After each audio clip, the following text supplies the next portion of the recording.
মাধ্যমিকের ছায়া উচ্চ মাধ্যমিকেও আবারও গণটোকাটুকির অভিযোগ। বালুরঘাটে স্কুলে গণটোকাটুকিতে ইন্ধন দেওয়ার অভিযোগে শোকজ 3 শিক্ষক। যদিও এরপরে উচ্চ মাধ্যমিক শিক্ষা সংসদ জানিয়েছে পরীক্ষা হয়েছে নির্বিঘ্নেই। মাধ্যমিক চলাকালীন প্রতিদিনই কোথাও পাঁচিল ডিঙিয়ে কোথাও জানলা দিয়ে পরীক্ষার্থীর কাছে পৌঁছে গিয়েছে টুকলি। তার ছায়া উচ্চ মাধ্যমিকের ইংরেজি পরীক্ষাতেও। এবার বাইরে থেকে টুকলি সরবরাহ নয়, একেবারে পরীক্ষা কেন্দ্রের ভেতরে গণটোকাটুকির অভিযোগ। খবর পেয়ে বালুরঘাট নালন্দা বিদ্যাপীঠে হানা দেন দক্ষিণ দিনাজপুরের জেলাশাসক দুর্গা দাস গোস্বামী। হাতে নাতে 2 পরীক্ষার্থীকে পাকড়াও করেন তিনি।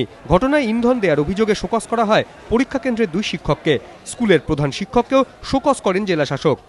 এক্সামিনেশন হলের মধ্যে যারা ইনভিজিলেশনের দায়িত্বে আছেন শিক্ষক মশাইরা, তাদের মধ্যে কেউ যথেষ্ট অ্যালার্ট নয়। বাইরে থেকে কোনো উত্তরপত্র সরবরাহ করছে এরকম ব্যাপারটা নয়, কিন্তু ছেলেদের মধ্যে একটা আলোচনা করে উত্তর লেখার সুযোগ থেকে যাচ্ছে। সেটা আমার মনে হয়েছে যে এটা ঠিক হচ্ছে না। সেই জন্যে যে ইনভিজিলেটরের ক্ষেত্রে একটু বেশি আমার মনে হচ্ছে যে দুর্বলতা ছিল, তাকে আমি রিপ্লেস করে দিতে বলছি। যদিও প্রধান শিক্ষকের দাবি 2 পরীক্ষার্থীর খাতার উত্তরে মিল পাওয়া গিয়েছে, কিন্তু গণটোকাটুকির অভিযোগ ঠিক নয়। সামনে যে ছাত্র তার খাতা ডিএম সাহেব নিলেন এবং তার পেছনে যে বেঞ্চের ছাত্র তার খাতাও ডিএম সাহেব নিলেন, নিয়ে বললেন যে দুটো খাতাই এক লেখালেখি চলছে। তখন উনি কার্তিকবাবুকে আর কি আমরা তাকে ডাকলেন, ডেকে বললেন যে আপনি কী হোম ইনভিজিলেশন দিচ্ছেন আর কি, এটা স্ল্যাক অফ ইনভিজিলেশন ডিউটি, এই হিসেবে ওনাকে স্পট রিপ্লেস করে। মাধ্যমিকেও টোকাটুকির অভিযোগ মানেনি মধ্যশিক্ষা পর্ষদ, সেই পথেই হাঁটল উচ্চ মাধ্যমিক শিক্ষা সংসদও। জেলাশাসক 3 শিক্ষককে শোকজ করার পরও সংসদ সভাপতির দাবি পরীক্ষা হয়েছে নির্বিঘ্নেই।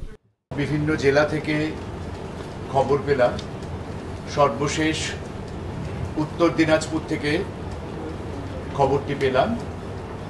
সমস্ত জেলাতেই সমস্ত পরীক্ষা কেন্দ্রে নির্বিঘ্নে পরীক্ষা হয়েছে।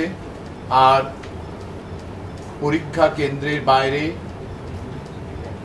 পুলিশ প্রশাসনের অসাধারণ সহযোগিতায় কোনো জমায়েত বা কোনো বিশৃঙ্খল পরিস্থিতি তৈরি হয়নি।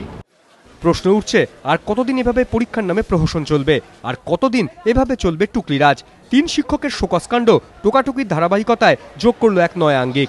কৃষ্ণেন্দু অধিকারী ও মুন্না অগ্রওয়াল, এবিপি আনন্দ।